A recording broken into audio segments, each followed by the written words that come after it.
He's created opportunity for a lot of people. So on that perspective, he's very much appreciated, somewhat of a hero and a staple in the sneaker community. What's going on, guys? Welcome to another episode of The Niche Talk. I am one of your hosts, Jerome, a.k.a. 215 Shooter on all platforms. And to my right, we have Lewis. I'm a vibe. Yes. Everywhere. Everywhere. So, you know how we do. We either going to talk about our latest pickups or break down the fit. What you doing today, bro? Before all that, I just want to acknowledge how seamless of an intro that was. Mm-hmm. You're getting there. I'm 2 bags of onion and garlic chips in. That mic finna smell hot as shit at the end of it. That's why this is my mic. That is your mic. It's going to be a little 2-for-1 because I am wearing my latest pickup. Mm-hmm. As per our last episode, I said these were a cop. We have the Nike Air Max Thunder in this amazing sunset golden yellow colorway.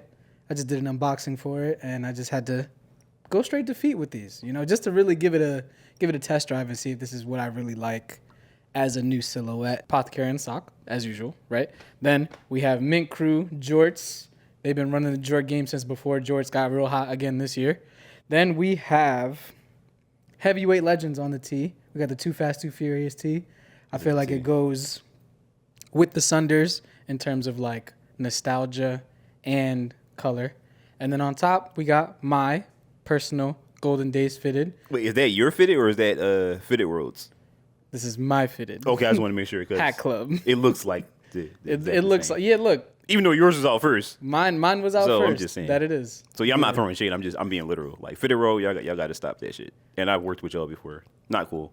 Not cool at all. So yeah, Golden Days on the top. Feel like this fit flows perfectly. Honestly, I did not know they were jorts. They kind of give me like a Carhartt vibes. Yeah, Carpenter jorts. Yeah, because I would wear those. But if they're like blue denim.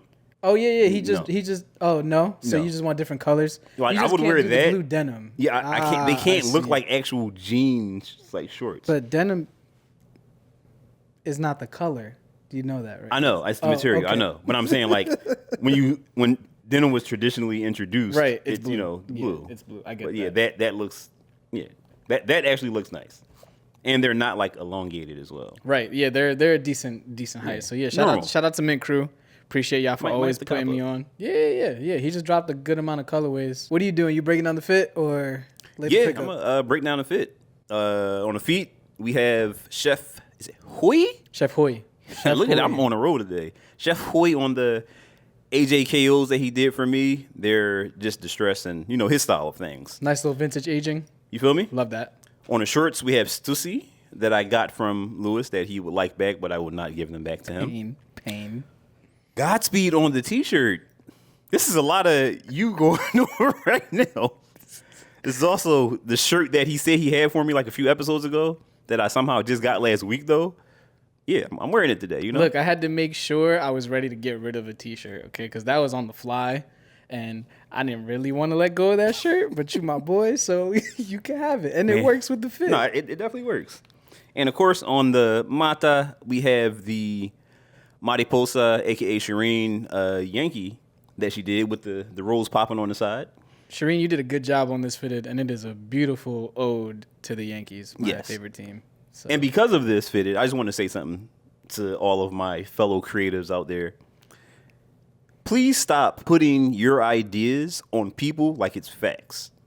It's okay to have an opinion, but when you decide to start being a dick and an asshole towards people and like making like your way is the end all, saying you like something or don't like something, that's one way to do it. But when you start bashing shit, it's out of pocket. Mm-hmm. And I don't condone it. I don't stand for it, especially when it's people that I care about.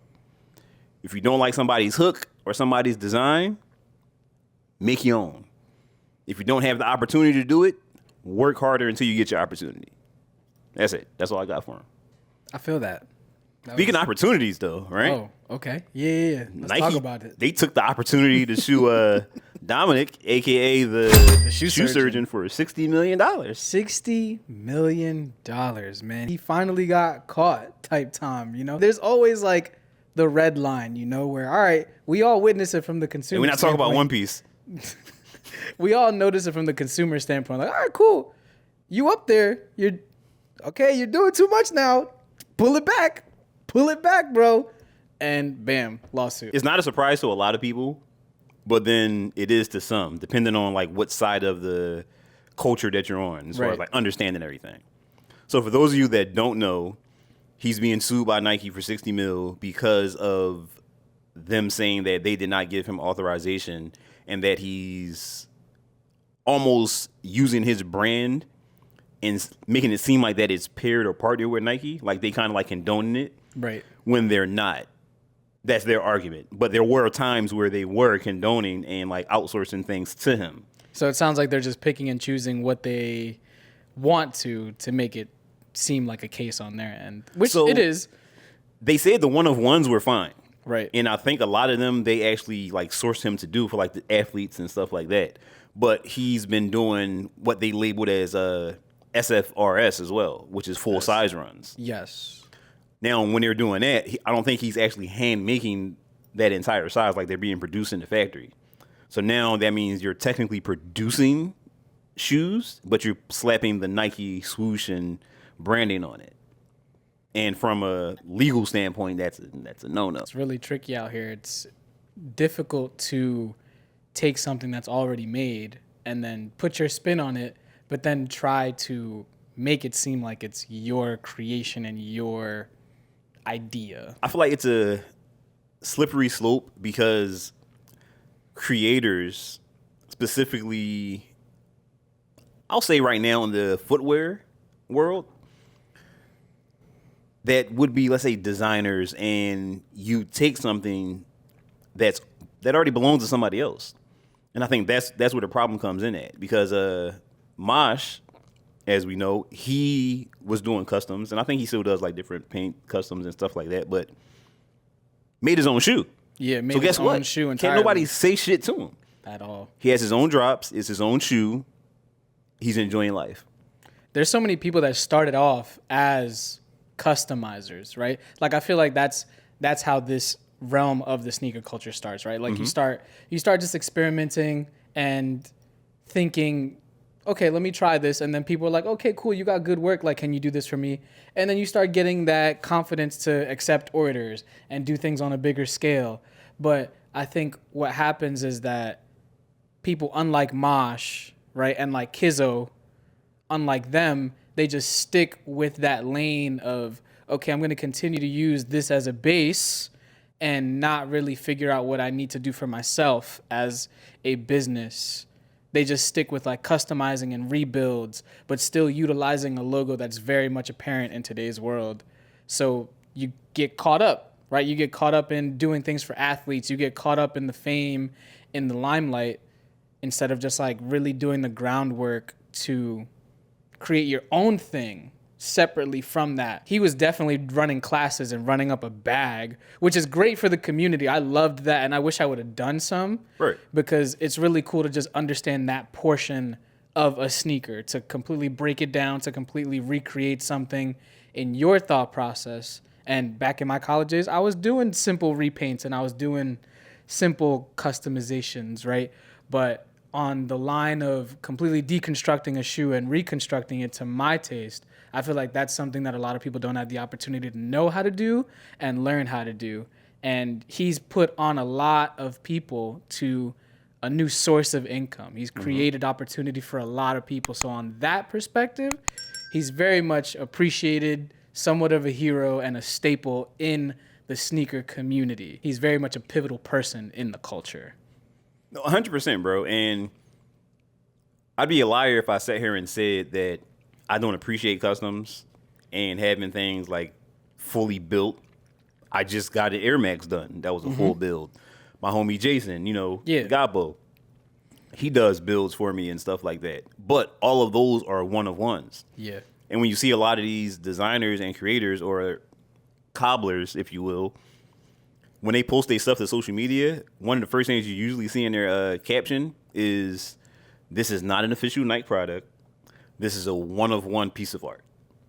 And it's almost like you have to word it that way, even though the statement is very true.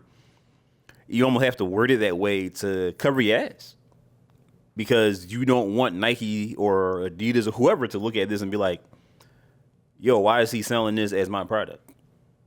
You know what I mean? Yeah. And a lot of these things that's being done, it's not like it's on the small scale of, like when we first met, I had you do a shoe for me. We'll get into that later. Yeah. But it's like a certain price point. You feel me? So it's like, as a brand, wait a minute, you making something. Are people buying it because it's dope? Or are they buying it because it's dope for what it is? You know what I mean? Yeah, Like, I it's see what nothing you're against Dominic, the shoe surgeon. Like, I have one of his pairs here, right? See the branding. The shoe surgeon. Shoe surgeon, right? Official. And I want to say that this might be an official collaboration, like he had Saintient to do with Adidas. I don't know. But, you know, it was a gift.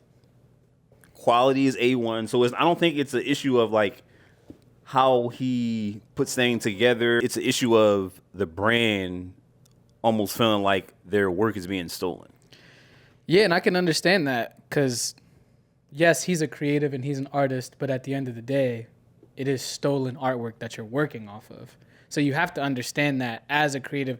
This isn't one of those situations where you can act all high and mighty like you're right. You just have to, like, sit down and accept that, look, you got caught. It's finally your time in line to that's get the thing. hit with this lawsuit. It's not even a caught thing. It was, I feel like they felt some type of way because it was being done, and it was being done on a type time of, like, business as usual. That's what I mean by you got caught. Like, it's your turn in line. Like, it's not like Nike just decided to wake up one day like, you know what? Let's just go after Oh, him. they Like, 100% no. let things build. Yeah, they let things build, and you've been on their radar for quite some time now. After a certain point, you should just come to realize, like, okay, maybe I'm getting too big in this limelight. Let me make a shift. Let me do what Mosh did. Let me do what Kizzo Kicks did, and just start creating my own shoe. When he says own shoe, Yeah. he literally means old shoe, not the cool. Is it the Cool Kai? Is it Kai Oh yeah, or the Key? Kai. I don't know. Cool Kai. I want to say. Yeah, I want to say Cool Kai. Like, Yeah. like again, That guy. like I That never hate guy. on anybody for chasing the bag and do what you do. Like, make your money, always, right? But just understand that there will be repercussions for the things that you do. And like you said, Lou, like the Jordan 1, which is one of the most popular silhouettes that's being, like, worked on, you don't own that Jordan 1. Like, you didn't make it up. You didn't think of it. Nothing. You didn't think of nothing about it. That was a Jordan brand thing. Right. They own it. They own everything about it, and that's why they suing y'all asses. What these customizers and designers should really start understanding is what Virgil Abloh spoke about when it comes to creation and utilizing something as a template is like the 3% rule. You need to be able to change something 3% so that could actually be yours to an extent, right? So that you can avoid these situations. Now, Cool Kai, all he did was swap the swoosh for a lightning bolt and put his signature, which looks like MJ's signature, on the on the wing, and thought that he came up with some brand new shit. No, so he actually changed more than that. So I think when Virgil said that, it was like the dumbed down version, because that is actually more than that. Right. So, like, they were still able to get at, I think, Omi and Kai, because they changed the swoosh, they changed the wing logo, the heel counter was a different shape, the bottom sole was a different shape, but then it was certain things on the Jordan 1 that they have patented. Right. So it's so much, same with the Dunk, like the way the sole is shaped, the toolbox, a certain this and that and that. So it's like, they want you to be like, I have to make something completely different so that it does not resemble this in any way, shape, or form. Now, I do understand that the options out there to create differently are not that great. And that's what pushed a lot of people to not even go that route. Because I've had a couple conversations with people that, like, try to get their own outsole created and the options that are out there. And now that Boost has somewhat, like, decimated, like, you're able to utilize Boost in, like, your own sole now, which is kind of cool. But it's very tricky to create your own shoe. I'm sure there's so many hurdles that we don't know about. that put people to just continue to use a Nike or Jordan product? This comes from a great place because of the people that I surround myself with. I say that people struggle or have issues with it because either one, you're not as creative as you think you are. Two, laziness. That's a fact. Or the combination of both. Like you don't have the talent that you thought you did, and laziness. And you just don't want it the way you say you do. Right. Like people may not know because he doesn't really push it that much, but like Jason Gapo, he made his own shoe, like own shoe. Oh, word? Yeah. Damn. Mosh has it. His shoe is doing just fine.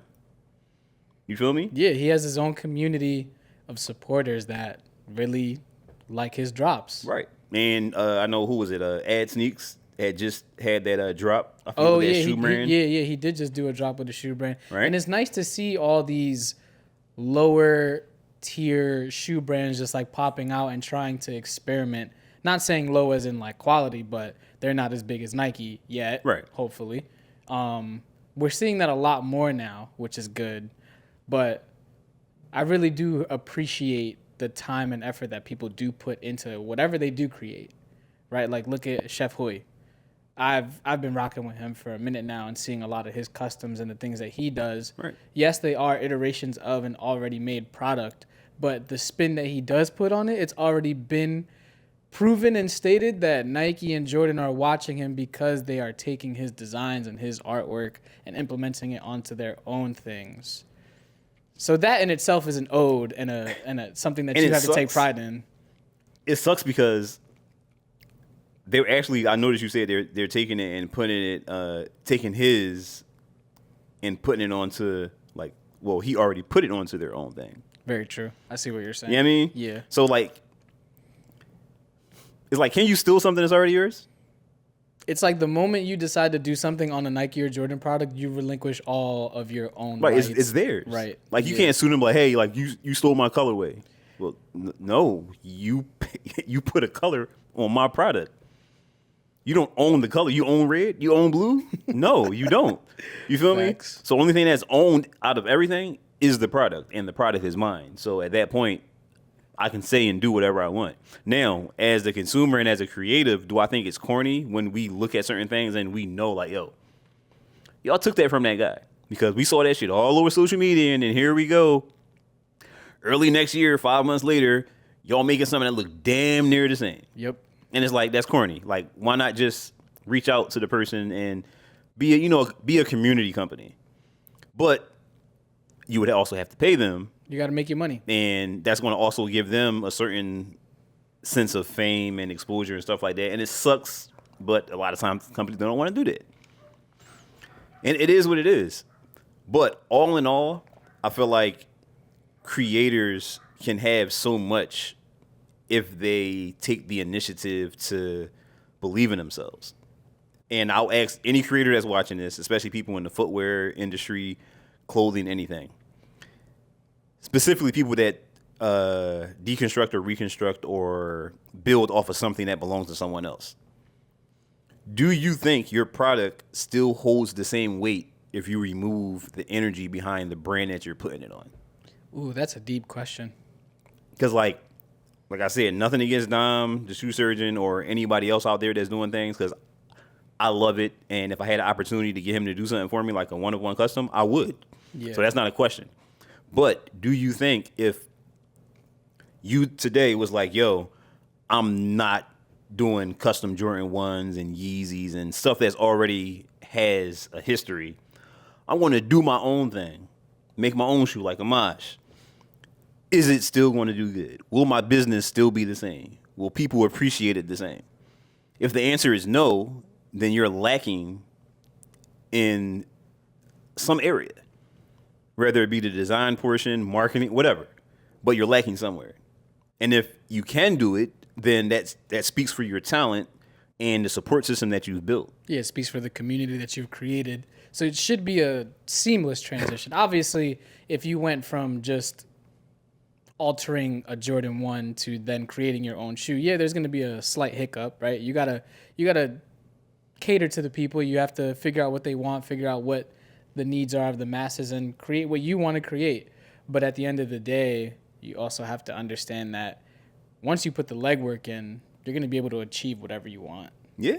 Man, I can sit here right now and honestly say that what if we felt some type of way or we started claiming that Nike took the top 3 Jordan 1 idea from us? Do you still have a photo of those? I'm sure you do. Somewhere. Right? I can find it. It's on my Facebook or something somewhere. So this is how we met. You know? Actually, we actually met when I was out here customizing. Oh, in person. Yes, in person. We met through Facebook. What was it? Philly by Sell. Yeah, Buy Sell Fresh Philly. Yeah, that was throwback Facebook group. And I was just marketing that I was customizing laser Jordan 1s to whatever colorway people wanted. I was doing the Breads, the Royals, the Shadows, and Rome had this dope idea to do a top 3 combination way before Jordan decided to do a top 3 iteration that they honestly failed at because it was a terrible iteration of a top 3 in my opinion. And that's actually how we met. I was very much a novice at customizing shoes. I could tell. But he put some faith in me. And from there, that's how we discovered photography and creating and the passion for shoes and the culture that we both had with one another. And it was just through customizing shoes. So it's really crazy how that like full circle moment just hits. And here we are. But that's how things work. Right. Because remember, when we did that, I wore them for the first time at Soul Exchange. Yeah, Soul Exchange. It was Soul I Exchange, remember. Philly. And, you know, a lot of the bigger people were there with their tables and stuff like that. And, yo, what's those? Oh, there was a fire. So, shot them. And at the time, everything was getting reposted everywhere. Yeah. So, it was all over Kicks on Fire and Nice Kicks and Hypebeast. Complex, Hypebeast. Like, it was posted everywhere. And then, like, what? Maybe like 8 months, almost a year later. Yeah. Oh, Jordan announcing top 3. Now, granted, mine was the Breads Royal Shadows because to me that's top 3 or big 3, whatever you want to, you know what I mean? Yeah. But they said big 3, and I'm like, it's just big me. You feel me? But not like sometimes I don't know which way you're gonna go with things and continue. we look at things like that, right? And that brings me to my next topic is if we could start over, right? What, as But creatives? As creatives. But Okay. in 2024, like, what would we do differently? Man, there's so many things that we did throughout our journey that we just gave up on. I would very much, first and foremost, capitalizing on every social media platform. And what I'm also going to do is I'm going to find some interns, right? And I'm going to have any type of expert in that social media field be part of the team. For a long time, I realized we wanted to do things ourselves, and we tried to be every factor of our quote-unquote business since we're self-employed, when in actuality, it would have made sense if we built a team sooner in our like journey and put the expertise in the hands of people that like directly understood. Now, I'm grateful that I am such a multifaceted person and I understand different realms of owning a business and creating. But it would have been nice to, I'd have a team. I'd set up a team very soon, very early on if I had to start over. And I would just be capitalizing a lot more on just how much social media plays an impact on people's lives. Not just from scrolling, but from the business perspective. I feel that. Yeah. For me, I agree with everything you just said. That's something I definitely would like to have a do-over on. I think most importantly, I would take a different approach of believing in myself a lot sooner than I did. I like that. You know, from like the time we've met till now, yourself included, has always been like a support system for me of pushing this, like, yo, you can do this, you should be doing this, like, bro, like, why don't you this and that and that and that? But, you know, we have fears. So if I was able to conquer my fears of being on my own a lot sooner, I feel like I'd be even leaps and bounds past where I am right now. But it's understandable the fears that you had specifically because you're a family man, right? Your family. Even before that, I was always a creative in True. some facet. Yeah, you were drawing a lot, I remember. But just thinking back to when we really like got started with content creation, that's where I'm going off of. Yeah, no, that I am. I'm so going off the same content. Lily was born, right? And you, Fee, and Lily, you guys were like the golden family goals of the sneaker community. You were on Kicks on Fire, Nice Kicks, Hype Beast. From the moment she came out the womb, you had her dressed to the nines, matching Jordans, all of that stuff. So it's understandable that once you become a father, you tend to build up that fear. Like, you need to be able to provide for your family. So taking that risk and going off on your own is very much like 10 times more scary. And that part I've always understood about you is that you are making sure that your family is good first and foremost. None of this shit matters as much as your family being good and your house having the proper bones to just be stable. And that's where like the support system came into play, where I would constantly be on your ass about like, bro, we can do this. Let's get to this. Let's do this. I was that guy that just trying to just like get us in that different lane. But I always had to understand, like, change my perspective and understand where you're coming from too. And like, I have to take a back seat to like, all right, let me chill. I'm in his ear about it, and we'll get there at some point. That you were. Yeah, like prime example right now, podcast. Could have started this joint like damn near like 2-3 years ago, right? But we can't look at it that way. No, so with the pod, for those that don't know, it happened the way it was supposed to be. Yes, I agree. Because if it worked out the way that I wanted it to, it was me posting on my story a list of what my goals were for the month. And it was always Lil Jon right there, start podcast. And I had the equipment, everything set up, but I just never found the time by making excuses to just start it. And on that note, it would have been just me. Like, that was the intention, was me to have a podcast to just talk to people and shoot the shit. But this guy is like, yo, bro, so you going to start it? You going to start it? You going to start it? You going to start it? I'm just like, yeah, bro, I got you. I'm going to do it. And then it just hit me one day. I'm just like, no, you're not. Or at least no time soon, like, where it's still going to be relevant and something that you actually enjoy and want to do. So, we as creators, I had to swallow my pride. And I'm like, I'm not going to do this unless I do it with somebody. And I'm like, rather now starting it than the later on. So that's my brother. Like, yo, so you want to do this podcast together? Yeah, dude.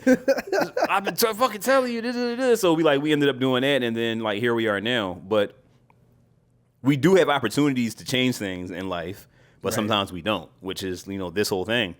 And that also ties into the first topic, because if Shoe Surgeon does have to like take a back seat to this, because let's say he loses the case or they work something out, like, what's next?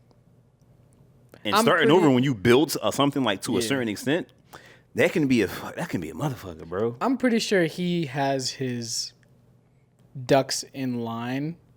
I would hope that this man, with as much money as he has made, with the classes, the customs, everything that he's done, I would hope that he mentally prepared for something like this and is ready to just like hit the ground running with whatever his next project might be. Because don't be Cool Kai. Don't like settle this case, lose this case or whatever, and then just go right back. Well, I saw that, bro. Don't just go right back into the pot, because you're just not growing. You're not growing as an individual. You're not growing as a business. And I understand like capitalizing off of like, okay, cool, Nike just sued me, right? Like all eyes are on me right now. Let me just pump out anything. No, take that opportunity to just create your own thing.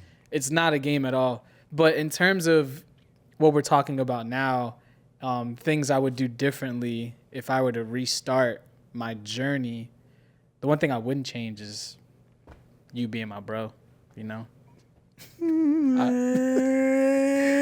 It's just one of those things where I feel like, I say this all the time, I finally found somebody as a friend that is my brother, that we very much are 95% of the time on the same page. And that 5% is probably because either one of us are hot, hungry, or just dealing with bullshit of outside factors. And even then, we understand each other and we get on the same page.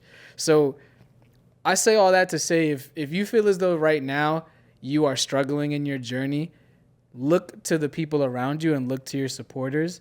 And if you don't have that one person that is pushing you constantly to get to that next level, you have to reevaluate the people that you're surrounding yourself with. The moment I met you, the moment I met Bruce, right before that, I was surrounding myself around younger people. Like, I was hanging around a younger crowd.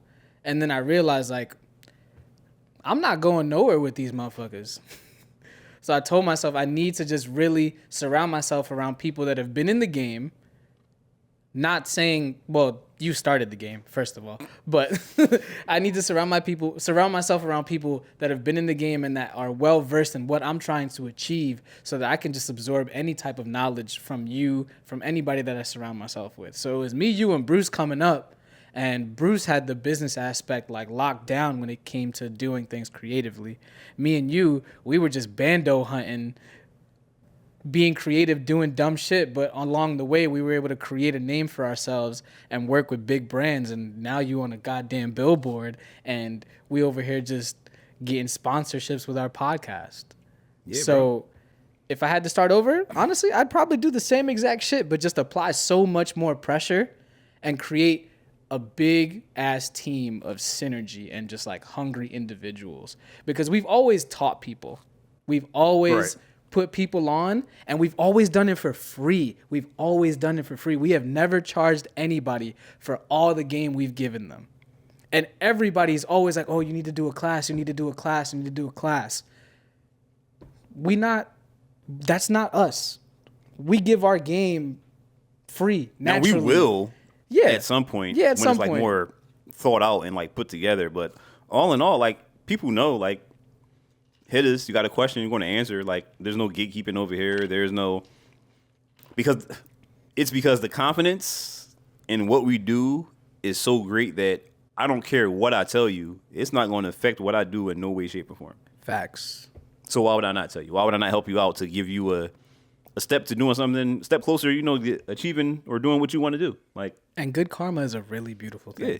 Good karma, I enjoy it. Like, that's why I feel like my life goes the way it goes. Like, something happens, I'm late, and then somehow it works itself out. You feel me? Yeah, I do feel you. But on that note, go ahead. No, I saw you. Rock, paper, scissors. I'm gonna go over here because you look kind of wild right now. Yeah, there we go. Thank you.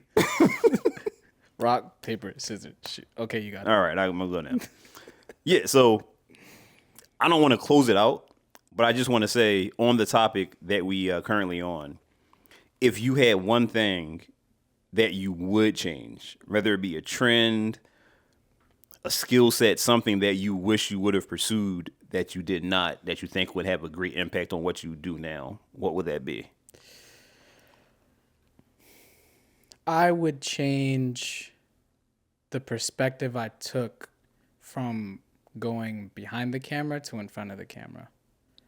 Or I would make the balance more equal. Because I remember at one point, I just realized, like, people are on my page to see me and not my work. And that was like my individual page. And then I started just putting myself in front of the camera more, becoming this lifestyle curator.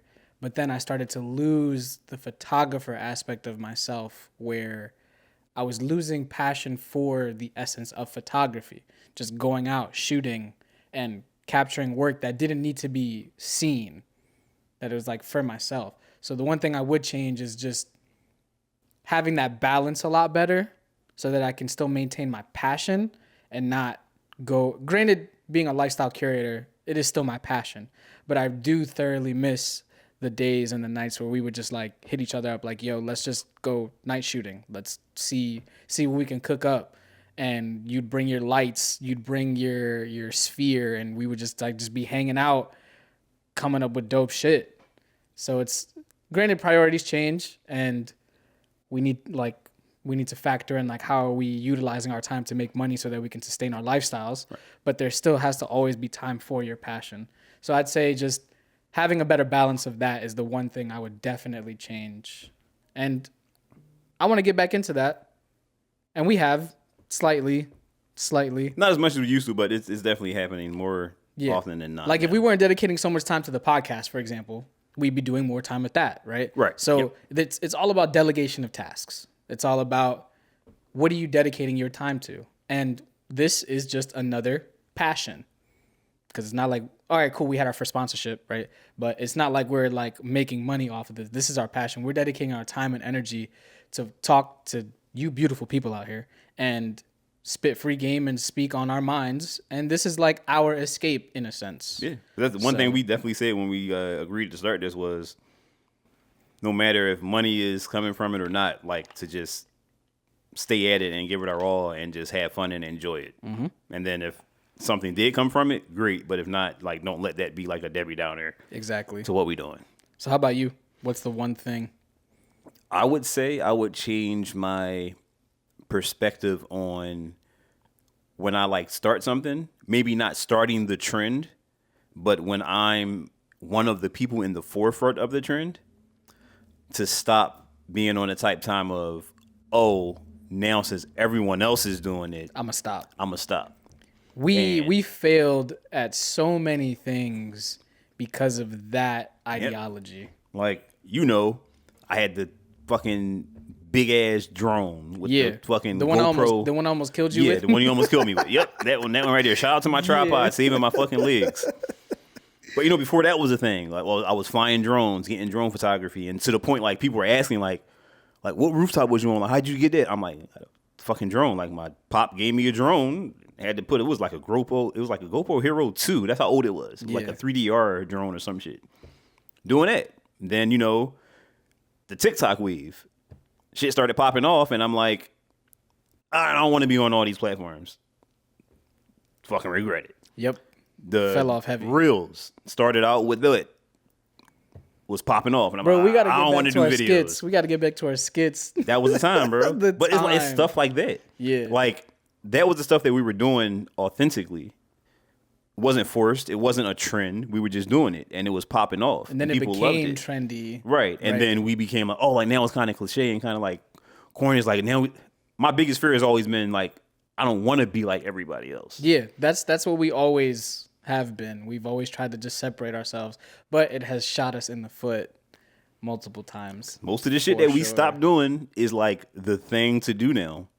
And we're not saying we're trendsetters. No, that's why I say like, I would never say I started the trend, but it's a lot of things we both have been on, whereas though, let's say the trend started on the 1st and we're like, oh, well, by the 15th, like we're a part of that trend and one of the people that you see in the forefront of it. Yeah. But then by like the 30th, we're like, all right, well now the whole world is doing it. And I don't want to do it anymore. Now it's not as fun. So. Yeah, like you remember outfit grids? Like something so simple, right? And I'm not saying I started that at all. No, but you were one of the people in the forefront of it. Yeah, I was, and then the whole during detail art days, everybody would say I'm the shoelace master, right? And now there's so many people out here claiming that they started that like coiling of the laces, and they're the reason that it is what it is nowadays for people to do that style of shoe photography. And it's just like, yes, but the fuck no. Yeah. What Malik Joe say? It's like, yeah, but the fuck no. Exactly. Yeah, I mean, we as people, especially creatives, a lot of us have to get out of our own fucking heads and stop thinking that we are like hot shit. And it's like you can be hot shit, right? But it's the way that you present yourself by knowing such. You could be humble hot shit. You know what I'm saying? Like, I keep it a bean. The reason, like you said, like I was like in the forefront of this and that and that, especially like the like outfits and stuff like that. That was something I've always done as a creator. Most people, they would remember the whole, before the no face, no trace hand, remember people used to black their face out. Yeah, yeah. Black your face out or hand over the face and stuff like that. I've always shown who I was. I've always shown my outfits before it was a thing. Will I sit here and say, like, I started fashion and sneakers? No. Of course not. I But mean, here you go. I mean, But like I was definitely in the forefront of where people were scared. People in our realm were scared to show themselves online. I'm like, well, that's what I've been doing. But I've done that because I've always fucking feeling myself, keeping it Yeah. being. You know what I'm That's a saying? fact. But I didn't carry myself like, oh, like, yo, look at me, I'm the shit, and I'm gonna tell you I'm the shit. No, it's like if you say I am, all right, cool. bro, I remember the Minivan Chronicles. Fuck y'all, all right? All of y'all. You, Adam, Will, everybody. I hate that fucking minivan, This man would do fit shots in his neighborhood, and the same minivan was in every background. Like that Jones stole the show. No matter what every angle I tried to time. do. And I used to hate it because I'm like, you know what? Fuck these niggas. I'm going to shoot this way. But then it'd be like right on the edge of the frame, and then somebody will zoom in, circle. Yep. At the back of the minivan. I'm like, yo, fuck y'all, dog. Like, damn, I can't shit. Like, yo, Rome was the guy that was doing fit shots and sneaker check-ins with like an old school camcorder before DSLRs were even a fucking thing. That I makes remember me sound that. old as fuck, but it's true. I mean, you are old as fuck, so just gotta embrace it, pops. Oh my goodness. Memories. Look, if you are in the comments a viewer or a subscriber and you got somebody that you just like leveled up with this entire time, tag them below. Let them know you appreciate them and let them know that y'all out here getting this money and chasing this bag and chasing these dreams. Yeah. And how do you feel about the first topic with a shoe surgeon and Nike? Do you think Nike should be suing him?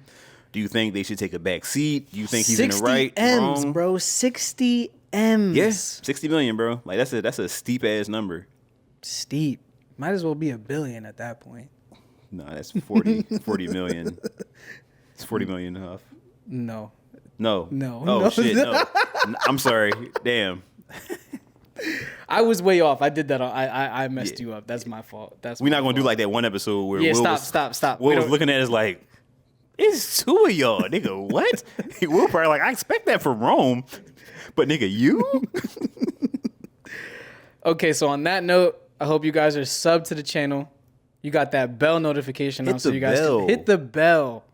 Hit the bell. It's dope. like- That's a Philly thing too. You know, you ever been to Oh. Sixers game? yeah, All right, recently. cool. Yeah. I had to think about it. He said, yeah. I mean, I Recently. just was at a Mystics game. Oh yeah, how did surprisingly. that work out? That was fun. It was. We'll see the commentary on my page soon enough. Okay, I'm looking forward to that. I know I'm gonna get roasted in the comments. I cannot wait. But it's a collab post, so watch ourselves. All right, Watch ourselves. I'll keep it real respectful. No, you could just take it to the chat. Take it to the chat. But yeah, I feel like this was a fire episode. As always a fire. Very episode, informative, and hopefully you guys will remain tuning into us. And as always, give us feedback. What do you think we should be doing? What do you think we shouldn't be doing? What do y'all want to hear? And You know? fuck a hopefully, y'all better be tuned in. Y'all better be tuned in. That's it. That's all I gotta say. And on that note, I'm Lewis. This is Jerome. We are the Niche Talk. That's Will back there. Thank we? y'all. Are we? Stop. You're not. See, here you go asking questions. That's how I get down. See now, old man, bro. Jesus. Goodbye. Adios. Peace, y'all.